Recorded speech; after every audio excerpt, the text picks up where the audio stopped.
Hello students, welcome back to my channel twin physics. আজ আমাদের আলোচনার টপিক সেমিস্টার 2 এর অন্তর্গত ক্লাস 11-এর গ্যাসের গতীয় তত্ত্ব অধ্যায় থেকে সংক্ষিপ্ত প্রশ্নাবলী মান 2 সংক্ষিপ্ত প্রশ্নাবলী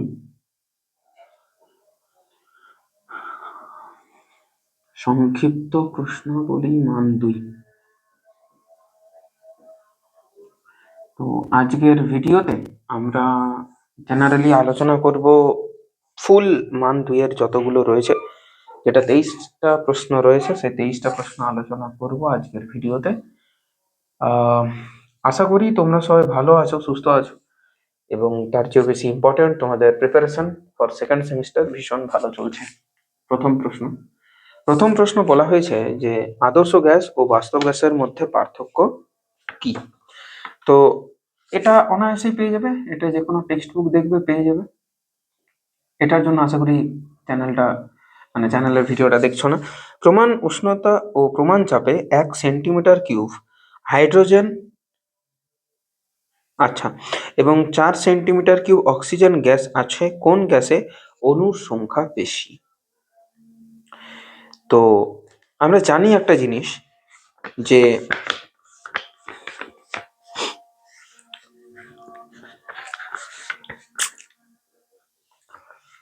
কি জানি বলতো,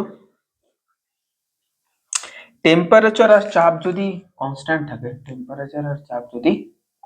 থাকে, তাহলে অ্যাভোগাড্রো বলেন যে ভি প্রপোর্শনাল উইথ এন। তাহলে মোল সংখ্যা তারই বেশি হবে যার আয়তনটা বেশি রয়েছে। তাহলে আমরা এখানে বলে দিতেই পারি যে 4 সেন্টিমিটার কিউব অক্সিজেন যে রয়েছে তার কিন্তু তোমার হচ্ছে ইয়েটা বেশি, অণুর সংখ্যা বেশি,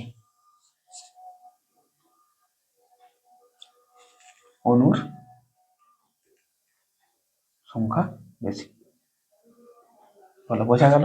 মাথায় ঢুকলো? মোল সংখ্যা বেশি, তাহলে অণুটাও বেশি হবে। যার আয়তন যত বেশি তার মধ্যে বেশি পরিমাণে মোল রয়েছে,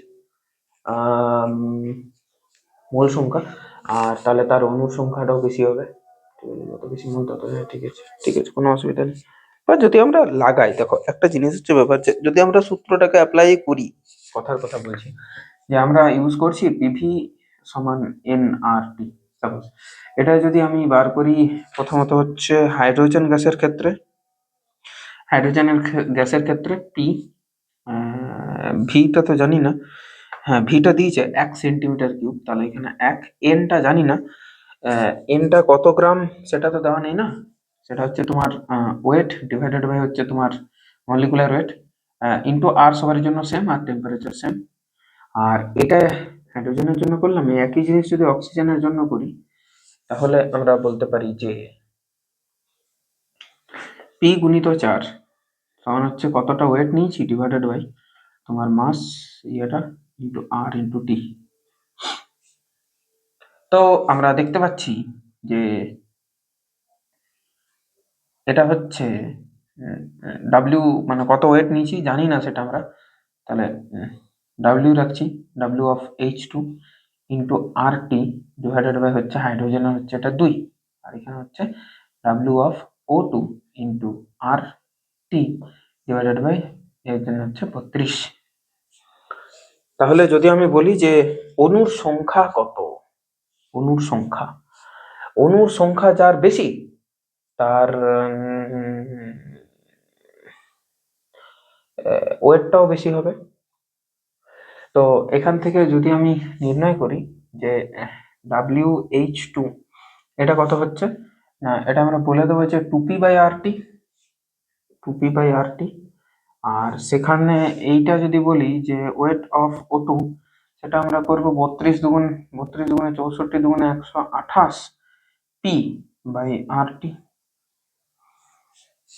তাহলে এটা বেশি, WO2 বেশি WH2 থেকে। তো ওয়েটটা বেশি কি করে হয়, যদি বেশি পরিমাণে অণু রয়ে তবে তো হয় না।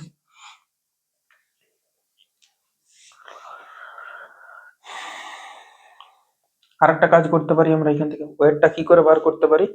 ওয়েটটা বার করতে পারি যে উম, একটি আর একটা করতে পারি এটা, যে একটি অক্সিজেন অণুর ভর কত, ধরছি এত, আর অণু আছে ধরো n সংখ্যক, তাহলে এটা লিখতে পারি একটি অণুর ভর গণিত যতগুলো আছে ততগুলো। তো এটা লিখতে পারি একটি অণুর ভর কত। আচ্ছা, অক্সিজেনের এনে সংখ্যক অণুর ভর কত? না স্যার 32 গ্রাম। তাহলে একটি অণুর ভর কত? না 32/এনে, একটি অণুর ভর এটা। তাহলে একটি অণুর ভর আমরা পেলাম 32/এনে গুণিত small N, number of molecule কতগুলো আছে, সমানই হচ্ছে আমাদের এখানে কিন্তু 128 p/RT, এবং এটাকে NO2 করে দিচ্ছি। তাহলে NO2 আমাদের কাছে দাঁড়াচ্ছে সেই হিসাবে বলতে গেলে 32 দিয়ে এটাকে কাটলে 32 4 4, তাহলে হচ্ছে 4 p/RT গুণিত হচ্ছে তোমার Na। সেটা যদি এখানে করি আমরা, যে এটা হচ্ছে m×n হবে, সমান হচ্ছে 2p/RT হলো। তাহলে সেখানে হচ্ছে একটি অণুর ভর, সেটা হচ্ছে 2/Na, 2/Na into small n, সমান হচ্ছে 2p/RT, আর এটাকে লিখবো H2। তাহলে NH2 নাম্বার অফ মলিকুলস, সেটা হবে 2 2 কেটে গেল, মানে হচ্ছে PRT হলো ইন্টু Na। বলো,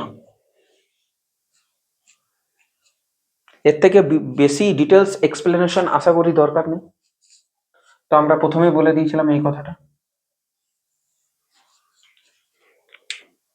মনে হলে একটু ডিটেলে চর্চা করে দিলাম। 3 নাম্বার, গ্যাস অণুর গড় মুক্তিপথ কি? ডেফিনেশন বেসিক, তো এটা লিখাবো না। পরপর দুটো সংঘর্ষের মাঝের যে স্ট্রেট লাইনটা যায় তাকেই বলা হয় গড় মুক্ত পথ। এটি কোন কোন বিষয়ের উপর নির্ভর করে? না, একে ল্যামডা দ্বারা চিহ্নিত করা হয়, এবং সেটা হয় 1/, ওই πd², তারপর হচ্ছে তোমার রো, এইসবগুলোর উপরে নির্ভর করে, মানে গ্যাসটার অণুটার তোমার হচ্ছে ব্যাস, আর গ্যাসটার ঘনত্ব, এইসব বিষয়ের উপরে নির্ভর করে। বোঝা গেল?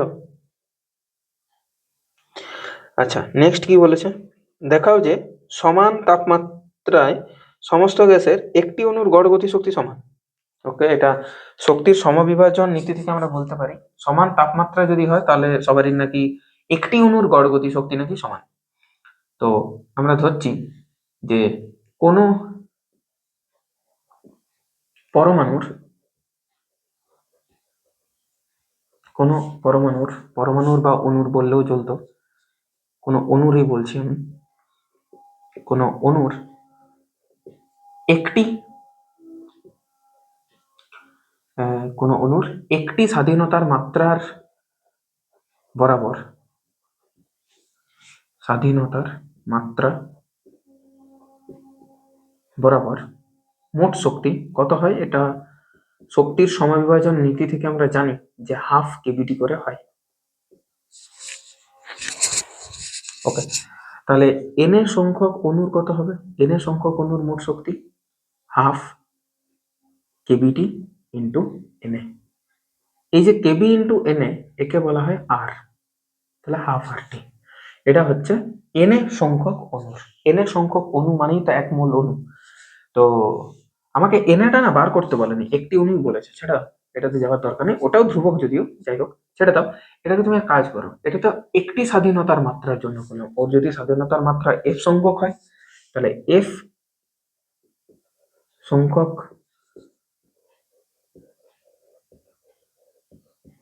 স্বাধীনতার মাত্রার সাথে জড়িত মোট শক্তি ইকুয়াল টু 1/2 কেবিটি ইন্টু ছোট হাতের এফ, বা বলতে পারি F/2 কেবিটি। এখন যদি উষ্ণতা কনস্ট্যান্ট হয়, অর্থাৎ এই টেম্পারেচারটা যদি ধ্রুবক হয়, তাহলে বাকিটা তো ধ্রুবকই, কারণ একটি অণুর স্বাধীনতার মাত্রা ধ্রুবক, বোলসম্যান কনস্ট্যান্ট একটা ধ্রুবক, তাহলে এই টোটাল রাশিটা হয়ে গেল ধ্রুবক যদি টি ধ্রুবক।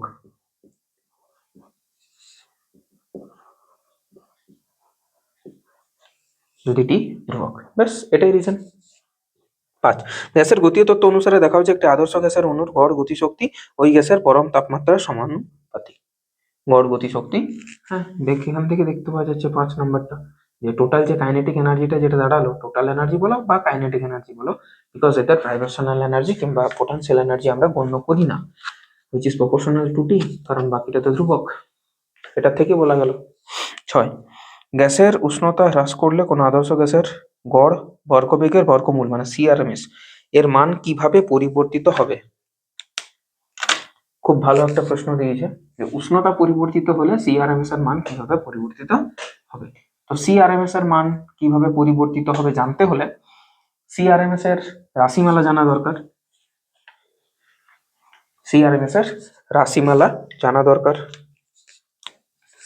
5 নাম্বার, না 5 করলাম না, 6 নাম্বার। তাহলে সিআরএমএস মানে আমরা জানি যে √3RT/m। তাহলে এখান থেকে বলতে পারি যে CRMS is proportional with √T। তাহলে উষ্ণতার বর্গমূলের সাথে সমানুপাতিক হচ্ছে আমাদের গতিবেগটা। 7 নম্বর, গ্যাসের গতীয় তত্ত্ব অনুসারে স্থির উষ্ণতায় আবদ্ধ কোনো গ্যাসের আয়তন ও চাপের মধ্যে সম্পর্ক কিরূপ? আচ্ছা, এটা বয়েলের সূত্র লাগিয়ে দেবে, কাজ কমপ্লিট হয়ে যাবে। বয়েলস ল,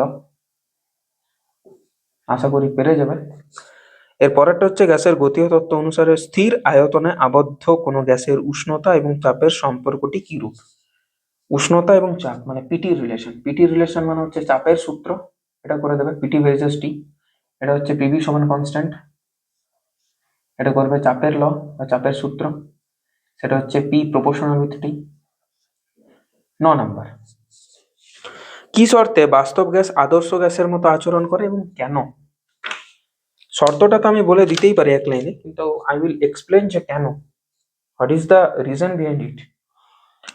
তো আমরা জানি যে উচ্চ উষ্ণতা মনে রাখবে উচ্চ উষ্ণতা আর নিম্ন চাপ, এখানে নাকি বাস্তব গ্যাসগুলো আদর্শ গ্যাসের মতো আচরণ করে। বাস্তব গ্যাসগুলো আদর্শ গ্যাসের মতো আচরণ করে। তাহলে তাদেরকে যদি একটু গরম করা হয়, কিন্তু চাপ বেশি দেওয়া চলবে না ছেলে মেয়েদেরকে, তাহলেই সব নর্মাল স্টুডেন্টরাও আদর্শ ছেলের মতো কাজ করবে। কথাটা কি বোঝা গেল? জীবনে সবকিছুর সাথে সবকিছু জড়িয়ে তোমাকে কিন্তু একটা জিনিস বুঝতে হবে। তো জোকস অ্যাপার্ট, আমি জাস্ট রিলেট করলাম, একটু মজা করলাম। এবার মেন গল্পে ফিরে আসি, যে আমাদের যে বাস্তব গ্যাসের সাথে আদর্শ গ্যাসের যে বিচ্যুতিটা ছিল, যে ত্রুটিটা দেখা যেত, সেটা কেন দেখা যেত? Due to volume change. অর্থাৎ আমরা না গ্যাসের যে অণুগুলো রয়েছে, সেই অণুগুলির আয়তন ধরতামই না, কি মনে করতাম? নগণ্য, তাদের কোনো ক্ষমতাই নেই। কিন্তু নগণ্য হলেও সেটা কিন্তু not equal to zero, zero তো নয়। এখানে ভুলটা করেছি। এখন যদি আমি গ্যাসের আয়তনগুলোকে জিরো করতে পারি, তাহলে আমার বাস্তব গ্যাসগুলোও আদর্শ গ্যাসের মতো আচরণ করবে। স্যার আয়তনগুলো নগণ্য কি করে? আয়তন তো কোনো জিরো হতে পারে, তাহলে পরম শূন্য টেম্পারেচার যেতে হবে, বাস্তবে তা সম্ভব না।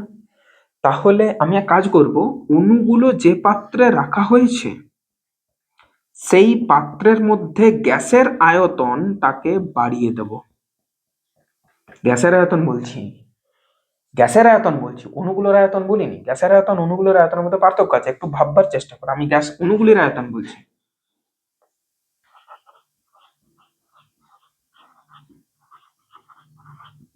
আমি গ্যাসের আয়তনের গল্প করিনি, বোঝা গেল? আমি কিন্তু অণুগুলির আয়তনের গল্প করছি। তো অণুগুলির আয়তনকে আমরা জিরো ধরে ভুল করেছিলাম, আমরা ধরেছিলাম গ্যাসটারই আয়তন আছে। এবার দুটোর মধ্যে পার্থক্য কি একটু ডিটেলে চর্চা করি। অণুগুলোর যে আয়তন, সেটা হচ্ছে অণুগুলো একদম কাছাকাছি থেকে পরে যে আয়তনটা হচ্ছে সবগুলোকে যোগ করে এক কোণে হয়তো তাদেরকে রেখে দিলে এইভাবে। আর গ্যাসের আয়তন মানে হচ্ছে অণুগুলো ছড়িয়ে পড়ে যে কনসেপ্টটা হচ্ছে, দিস ইজ গ্যাসের আয়তন, এই ছবিটা। আর এইগুলো হচ্ছে অণুর আয়তন, জাস্ট একটা কোণে রেখে দিলে যেটা হচ্ছে সেটা। তাহলে এবার যদি আমি এটাকে উত্তপ্ত করি, কি হচ্ছে? টেম্পারেচার বাড়িয়ে দিলাম, স্যার আমরা জানি আয়তন বৃদ্ধি পায়। ওকে, আর চাপকে কমিয়ে দিলাম, চাপকে কমিয়ে দিলেও আমরা কিন্তু জানি স্যার আয়তন বৃদ্ধি পায়। দুটোতে আমি দেখতে পাচ্ছি যে গ্যাসের আয়তন, অণুগুলোর আয়তন বলিনি, বারবার আমি বলছি অণুগুলো হচ্ছে গুলির মতো ধরতে পারো, অণুগুলোর আয়তন বলিনি, আমি গ্যাসের আয়তন বলছি। গ্যাসের আয়তন যদি বৃদ্ধি পায়, গ্যাসের আয়তনগুলো বৃদ্ধি পায়, এত দূর পর্যন্ত হয়তো গ্যাসের আয়তন ছিল, এবার গ্যাসের আয়তনটা বেড়ে পড়ে এত দূর হয়ে গেল, কথার কথা বলছি, এখান থেকে এখানে এলে, তাহলে ছোটাছুটির জায়গা বাড়লো, অনুগুলোর আয়তন হয়ে গেছে, অনুগুলোর আয়তন চেঞ্জ হয়নি, কিন্তু তার রেসপেক্টে অনুগুলোর আয়তনকে আমরা নগণ্য ধরতে পারি, বলো হ্যাঁ না? যদি আমি বলি, বোঝো বোঝো ভালো করে বোঝো, বিষয়টা বোঝো, আমার এই লেকচারটা যদি 1 ঘন্টা হয়, তার মধ্যে আমি এই 9 নম্বরের প্রশ্নটাকে কত সময় দিয়েছি দেখা যাবে, 1 ঘন্টার মধ্যে হয়তো আমি সময় দিয়েছি 2 মিনিট 3 মিনিট, তাহলে ওটা হচ্ছে 2 মিনিট বাই 1 ঘন্টা, 2 মিনিট বাই 1 ঘন্টা হলো। আর যদি আমার লেকচারটা হয় প্রায় 10 ঘন্টার মতো বা 5 ঘন্টার মতো, তাহলে আমি ওই ইয়েটাকে সময় দিয়েছি 2 মিনিট বাই 5 ঘন্টা, তাহলে ওপরটা বা এই প্রশ্নটাকে দেওয়ার সময় আমার পাল্টাচ্ছে না, হয়তো আমি 4 ঘন্টার গল্প করলাম তোমাদের সাথে, কাট বকলাম শুধু, তাহলে এইটাকে ইগনোর করা যায়, তোমরা তখন কি বলবে, স্যার গল্পটাই করলেন অঙ্কটা করলেনই না, মানে নাই বরাবর, বাট এখানে কিন্তু তুমি এটাকে আমি ইগনোর করতে পারবো না, এটাকে একসেপ্ট করতে হবে, এবং এখানেও সেই গল্পটাই হচ্ছে। ঠিক আছে, আশা করি বোঝাতে পারলাম, এটাই বলবার ছিল, কারণটা তোমরা জানো, কিন্তু কেন এটা হয় সেটা জানা থাকে না, বলে দিলাম। 10 নম্বর, কোন পদার্থের যে ক্ষুদ্রতম অংশে পদার্থের সব ধর্মই বজায় থাকে তাকে কি বলে? তাকে অণু বলে, অণু বলে, ইংরেজিতে বলা হয় মলিকিউল, মলিকিউল। আর কি বলেছে, ব্রাউনীয় গতির ক্ষেত্রে পাত্রকে নাড়াচাড়া করলে কণাগুলির বেগ কিভাবে পরিবর্তিত হয়? নো চেঞ্জ, পাত্রকে নাড়াচাড়া করলে চেঞ্জ হবে না, মানে পাত্রকে গাড়িতে বয়ে নিয়ে গেলে এই করলে সেই করলে, হ্যাঁ পাত্রকে যদি শেক করো, নাড়াও, মানে আমি বলতেছি কি পাত্রকে নাড়াচাড়া, পাত্রকে নাড়াচাড়া দুভাবেই হতে পারে, যে পাত্রটাকে জাস্ট নিয়ে চলে গেলে পাত্রটার গতিবেগ হলো, পাত্রটাকে নাড়াচাড়া, এবারে যদি অনুকূল পাত্রটাকে যদি শেক করো, যদি শেক ব্যাপারটা হয়, তাহলে কিন্তু কি বলবো, চাপটা বৃদ্ধি হবে, সংঘর্ষটা বাড়বে, চাপটা বৃদ্ধি পেলে তাদের টেম্পারেচারটা বাড়বে, টেম্পারেচারটা বাড়লে তাদের গতি বেগটাও কিন্তু বৃদ্ধি পাবে, সেক্ষেত্রে হবে। বাট আদারওয়াইজ যদি তুমি শেক না করো, জাস্ট পাত্রটাকে তুলে নিয়ে চলে গেলে, পাত্রটাকে নাড়ানাড়ি বলতে ওই রকম, পাত্রটাকে তুলে পরে নিয়ে বা গাড়িতে চাপিয়ে দিলে, এইটুকু যদি করো তাহলে নো চেঞ্জ। দুটোর ক্ষেত্রে দুটো বলে দিলাম, যেহেতু এটা বড় প্রশ্ন, তুমি মানে লেখা প্রশ্ন, এমসিকিউর ব্যাপার নেই, তাই আমি বলবো তোমার দুটো পসিবল কেস তুলে ধরা উচিত এখানে, দুটোই, তাহলে কাটার কোনো সম্ভাবনা থাকবে না। পরবর্তী প্রশ্ন 11 নম্বর, পদার্থের অণুগুলির মধ্যে ক্রিয়ারত বলের মান কি? এটাকে বলা হয় আন্তরাণবিক আকর্ষণ বল, আন্তরাণবিক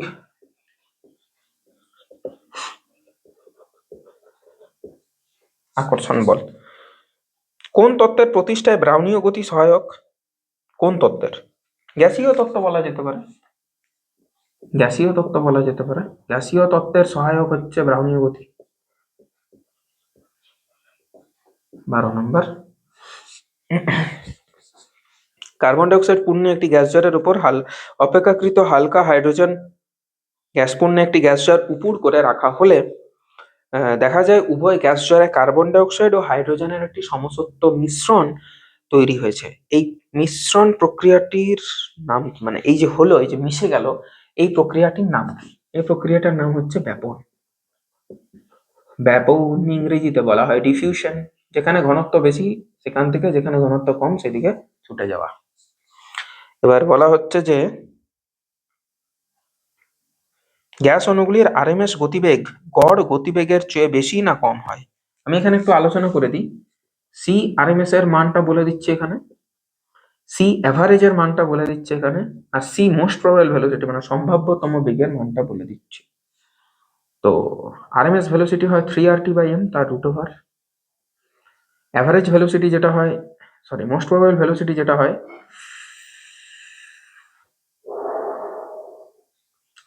না ভুল বলছি মনে হচ্ছে,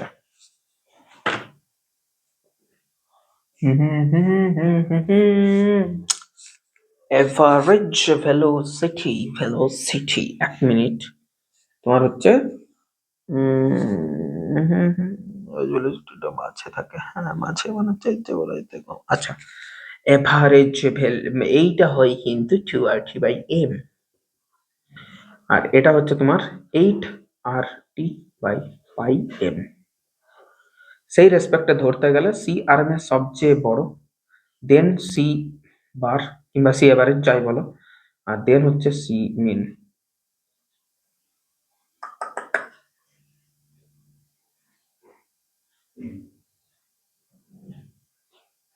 কে বড়? 8/পাই, তার মানে হচ্ছে 3 পয়েন্ট সামথিং, 3.14 ফ্যারাডে জট। 8/3.14, 8/3.14, 4 তো না, 4 থেকে একটু কম, তাহলে এটা 2 থেকে একটু বেশি, হ্যাঁ ঠিকই আছে। বলো, সবটা বোঝা গেল? কঠিন তরল গ্যাসীয় মতো আন্তরাণবিক কার বেশি? আন্তরাণবিক বল, বল মানে হচ্ছে একে অপরকে আকর্ষণ করা, কঠিনের সবচেয়ে বেশি। ওই জন্য কঠিনের কিন্তু নির্দিষ্ট আকার আয়তন সবই রয়েছে। তারপরে হচ্ছে লিকুইড, তারপর হচ্ছে গ্যাস। গ্যাসের একেবারে নেই বললেই চলে, তারা প্রায় স্বাধীন। একক আয়তনের পাত্রে চাপের গ্যাসের চাপ পি এর সঙ্গে গ্যাসের মোট শক্তি বা আন্তঃশক্তি ই এর সম্পর্ক কি? তো পিটা যেটা হয়, এটা প্রুফটা দেখে নেবে, রাইমার্টিন করাচ্ছি লাইভ ক্লাসে, সেখানেও বারবার আর করছি না। 2/3 পিভি, সরি 2/3 ই/ভি, একক আয়তনে শক্তি তার 2/3 টাইমস হয় তোমার চাপ, চাপের সাথে সমান। এটা দেয়, বারবার দেয়, বারংবার দেয়, বলবার কিছু নেই। নেক্সট বলেছে গ্যাসের গতীয় তত্ত্বের মূল স্বীকার্যগুলি যেসব গ্যাস মেনে চলে তাদের কি বলে? হ্যাঁ, তাদের আদর্শ গ্যাস বলে। কোন উষ্ণতায় পদার্থের অণুগুলির গতিশক্তি শূন্য হয়? তোমার ইয়েতে কোন উষ্ণতায় হয় বলো? পরম শূন্য উষ্ণতায়, কোনো গতিবেগ থাকে না, কোনো আয়তন থাকে না। বা এখানে দেখতে পাচ্ছ টিটা 0 হয়ে গেলে সিআরএমএস টা 0, তাই তো?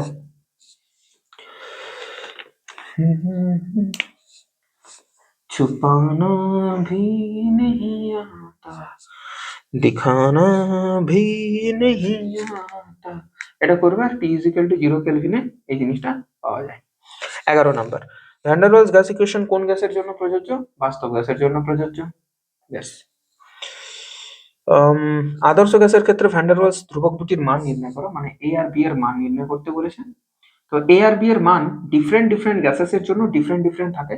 তোমরা হাইড্রোজেনের জন্য একটু মনে রেখে নেবে, ওয়েল আমাকে একটু মনেই রাখতে হলো, but still I fail to remember. Let me show one thing. আশা করছি পেয়ে যাব সৌভাগ্য থাকলে। এটা জেনারেলি কেমিস্ট্রির অন্তর্গত, তো না মনে থাকে না ঠিকঠাক, ওই জন্য আমি লিখেছিলাম ভ্যালুটা। হাইড্রোজেনের জন্য এটা হচ্ছে 0.244, এটা হচ্ছে 0.244, আর একক তো তোমাদের জানাই আছে। আর বিটা হচ্ছে 0.0266, 0.0266। এটা কিন্তু গ্যাস ওয়াইজ চেঞ্জ হবে, কার্বন ডাইঅক্সাইড ক্ষেত্রে আলাদা হবে, এই হয়। আচ্ছা, 16 নম্বরে যেটা বলেছে সেটা হচ্ছে তোমার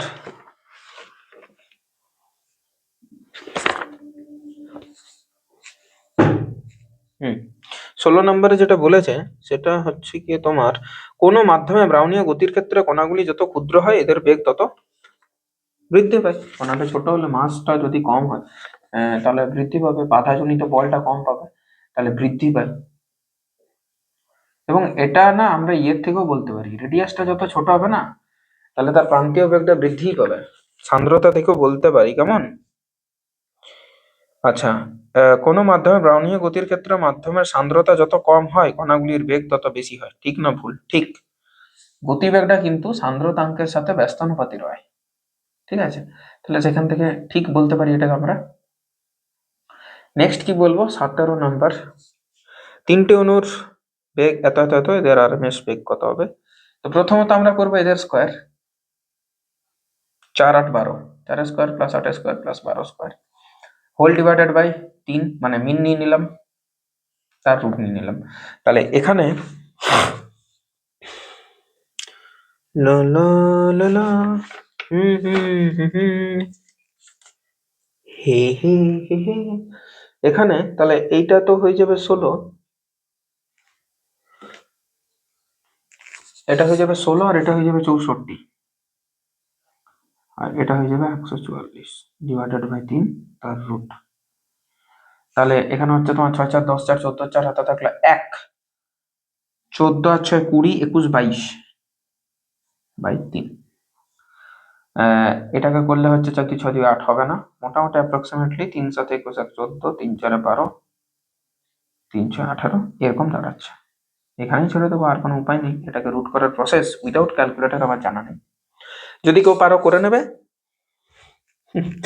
কোন উষ্ণতায় কোন গ্যাসের অণুগুলির আরএমএস বেগ ওই উষ্ণতার কার সাথে বর্গমূলের সাথে সমানুপাতিক? উত্তরটা হবে বর্গমূলের।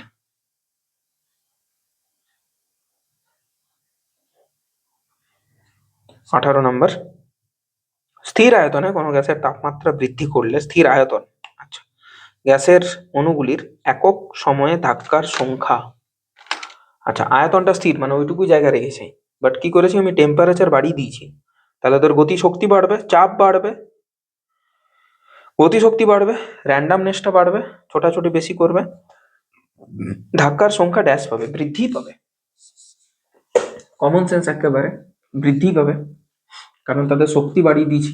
শক্তি বাড়িয়ে দিয়েছে মানে কি, গতিবেগটা বাড়বে, গতিবেগটা যদি বৃদ্ধি পায় তাহলে ধাক্কার পরিমাণটাও কিন্তু বাড়বে।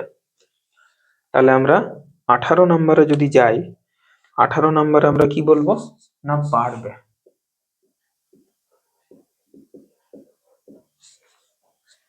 নেক্সট কি বলবো, দুটি পাত্রে হাইড্রোজেন ও অক্সিজেন গ্যাস একই চাপ ও তাপমাত্রায় আছে, এদের অণুগুলির আরএমএস বেগের অনুপাত কি হবে? সি আরএমএস সমান হয় √3RT/m। এবার এটাকে আমরা লিখতে পারি 3RT, এমটাকে লিখতে পারি আমরা, মাস মানে হচ্ছে রো ইন্টু ভি।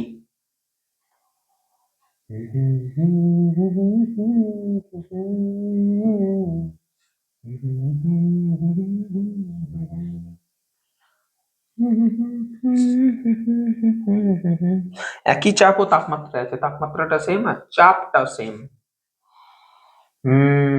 চাপটা সেম, চাপটা সেম সেম সেম। এদের অণুগুলির আরএমএস বেগের অনুপাত কি হবে? দরকার নেই, চাপ আমার দেখার দরকার নেই, এটা মোর ফেভারেবল। কেন? কারণ এখানে এম ছাড়া আর কেউ নেই। তাহলে এখানে বলতে পারি আমরা CRMS is proportional with 1/√m. Okay, so CRMS of hydrogen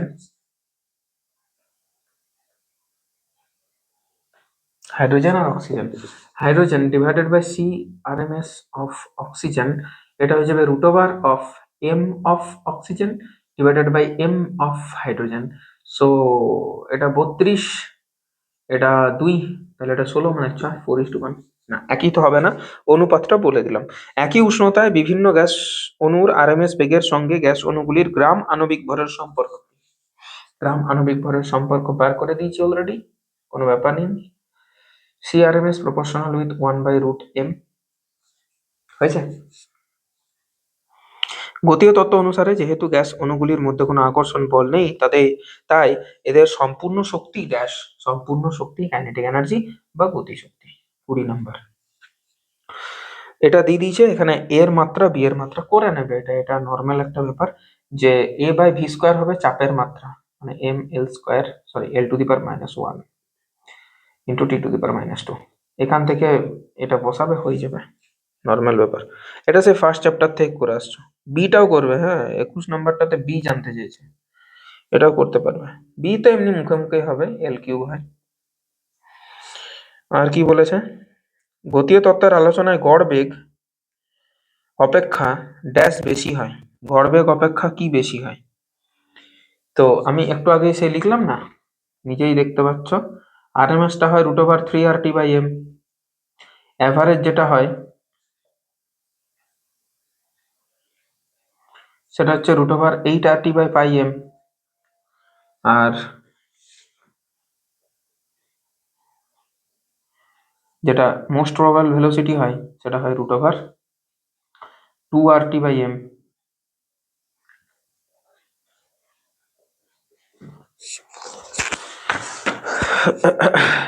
বলো তাহলে এইবারে, জাস্ট মিনিট, এইবারে আমাদেরকে যা প্রশ্ন করেছে, জাস্ট মিনিট,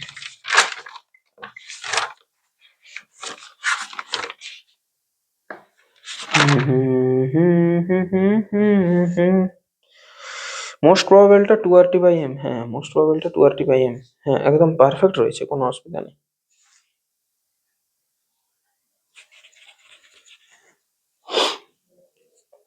ঠিক আছে, এবার প্রশ্ন কি করেছে? প্রশ্ন করেছে যে গ্যাসের গতীয় তত্ত্বের অনুসারে গড় বেগ অপেক্ষা ড্যাশ বেশি প্রয়োজনীয়। ও, কোনটা বেশি প্রয়োজনীয়? আমি ওইভাবে বেশি বলছি, প্রয়োজনীয় বেশি কিন্তু আরএমএস, গড় বেগ অপেক্ষাও গড় বর্গবেগের বর্গমূল বেশি গুরুত্বপূর্ণ বা বেশি প্রয়োজনীয়। 23 নাম্বার, দেখাও যে গ্যাস কর্তৃক প্রদত্ত চাপ গ্যাসের অণুর প্রতি একক আয়তনে গড় গতি শক্তি 2/3 হবে। এটা তো করলাম, এখানেই করলাম না, এটা হয়ে যাচ্ছে, তো বলে দিচ্ছি আমি।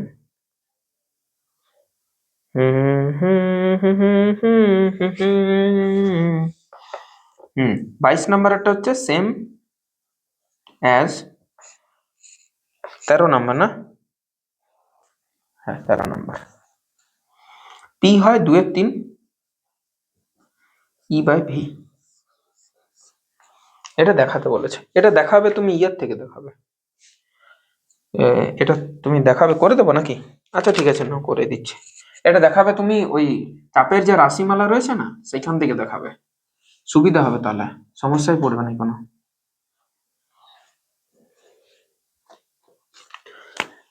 আমরা কি জানি যে পি সমান হচ্ছে 1/3 রো CRM²। আচ্ছা, 1/3 গুণিত 2, আর এখানে হাফ নিলাম, রোটাকে করতে পারি M/V, আর বাকি তো সবকিছু সেম, বলো পারি। এটাকে 2/3 নিয়ে নিলাম, আর তলে ভি থাকলো, আর হাফ M/V², সেটা আমাদেরকে কি দেয়? গতিশক্তি। দেখো প্রমাণ হয়ে গেল, কয়েক লাইনের প্রমাণ, কিন্তু গুরুত্বপূর্ণ, বেশ ছোট না, ওই জন্য প্রমাণটা গুরুত্বপূর্ণ, মান 2 এর জন্য কিন্তু খুব গুরুত্বপূর্ণ একটা প্রমাণ, ভালো বেশ প্রমাণটা। আজকের আলোচনার টপিক এতদূর পর্যন্তই থাকলো। এরপরের ভিডিওতে আমরা সংক্ষিপ্ত প্রশ্নোত্তর মান 3 নিয়ে আলোচনা করব, গ্যাসের গতীয় তত্ত্ব। যদি ভিডিওটা ভালো লাগে বন্ধু বান্ধবীদের মধ্যে শেয়ার করবে, আর বুঝতে না পারলে কমেন্ট সেকশনে কমেন্ট করবে। দেখা হবে পরের ভিডিওতে। টিল দেন পড়াশোনা করতে থাকো, ভালো থাকো, সুস্থ থাকো, টেক কেয়ার, বাই।